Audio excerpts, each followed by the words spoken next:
Today we're going to talk about how do we connect the graphs of f prime and f double prime with the graph of f. So what are we doing when we're finding the slopes, the first and the second derivatives? So the first thing we're going to talk about is the first derivative test for local extrema.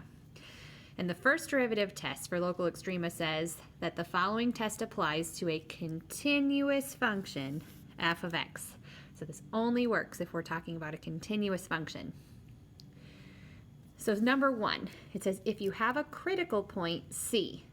So first thing I want us to know is how do we find a critical point? So the two places we can find a critical point, it means that the derivative is 0, or it means that the derivative does not exist. So those are those two places where we could have a critical point. Where it does not exist are things like cusps and corners and vertical tangents. Those are still continuous, but it's where that derivative would not exist.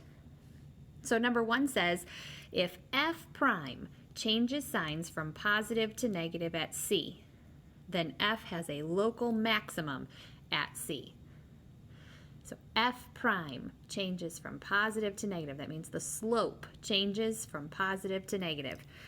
So if I think of a function that does that, positive slope to a negative slope, we would say that at that point where it changed, that's our C value.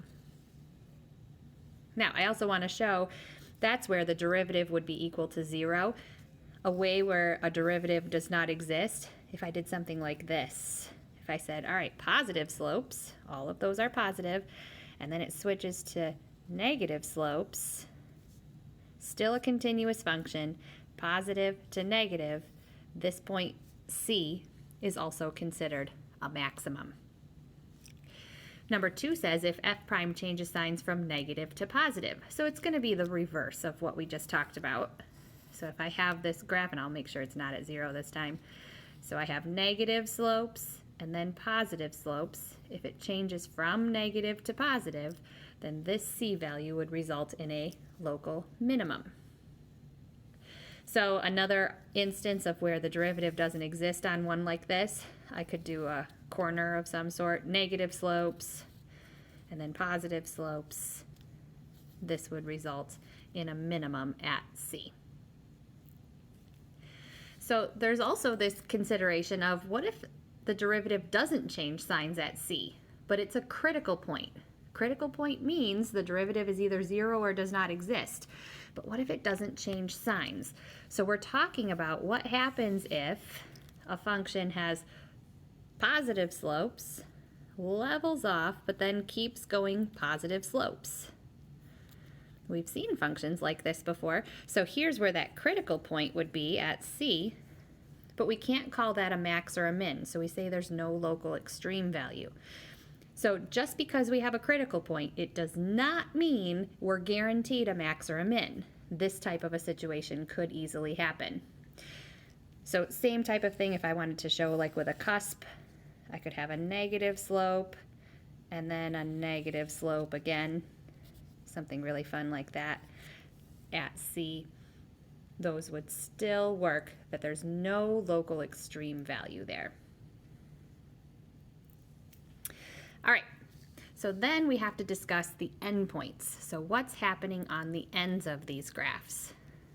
And it says if f prime is less than 0, if the derivative is less than 0, derivative is negative. When x is greater than a, then f has a local maximum at a. So let's sketch a picture of that scenario. So let's say we've got x equals a over here, and we're looking at everything to the right of that because it says x is greater than a. And so if the slope is negative, that means that our function has to be decreasing. So if I had my point up here, the slope is always negative. That means I've got a maximum at x equals a. So it says the opposite is true for the minimum. So if we sketch that picture, here's x equals a again, but this time it would be positive slopes, then A is considered a minimum. So I'm just going to write myself this little note here that when the derivative was negative, then we had a maximum here. And here, when the derivative was positive, we had a minimum. So now what about the right endpoint? What happens if we're talking about a point on the other side? The opposite of what we talked about up here is going to be true. So now if I draw this same type of graph with these negative slopes, so I could draw this same picture, but this time we're looking at B. So I'm going to say B is right there. Now when that derivative is negative, I now have a minimum at the right endpoint. So when f prime of x was less than 0, we have a min. And again, I can draw the exact same graph that I did up above here, but this time we're addressing this endpoint at B. And so when f prime of x was greater than 0, it resulted in a max.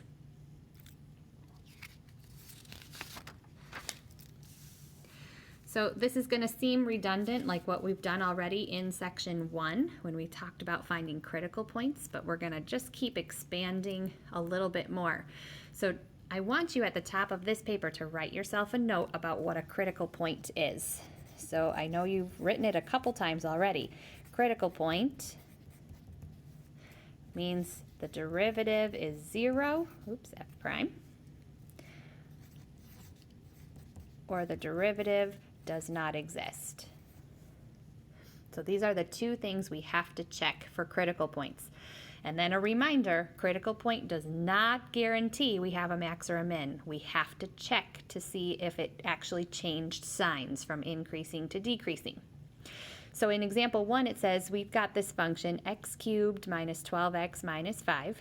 It's a normal cubic function.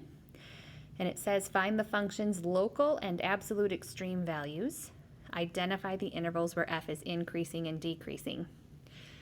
Now they did not give me a closed interval here, so we are not guaranteed absolute extreme values. The only thing we can be looking for is local. If you know anything about a cubic, you know it's going to look something like this. It's going to go up forever and down forever. So in fact, we can guarantee there's not going to be any absolute extreme values. So we're looking for locals. The derivative isn't going to have a spot where it doesn't exist because it's a cubic. So we need to look at where does the derivative equal 0. So take a moment and find where does this derivative equal 0. So we get the derivative was 3x squared minus 12, and when we solve that, we get plus or minus 2. So I have 2 critical points. Now we just have to check those critical points to see if they actually change signs. To do this, we're going to do a sign chart. So remember a sign chart, -2 and 2, and you're plugging back into the derivative. So would you please check the 3 intervals and see what happens? So when I plug in a number less than -2, I get a positive value when I plug back into the derivative. When I plug in a number between -2 and 2, like 0, then I get a negative. And when I plug in a number bigger than 2, I get a positive. So how do I use that information to help me find the maxes and mins and where it's increasing and decreasing? So what we know at this point is that f is increasing when x is less than -2 and when x is greater than 2. That's from these positives. And f is decreasing between -2 and 2.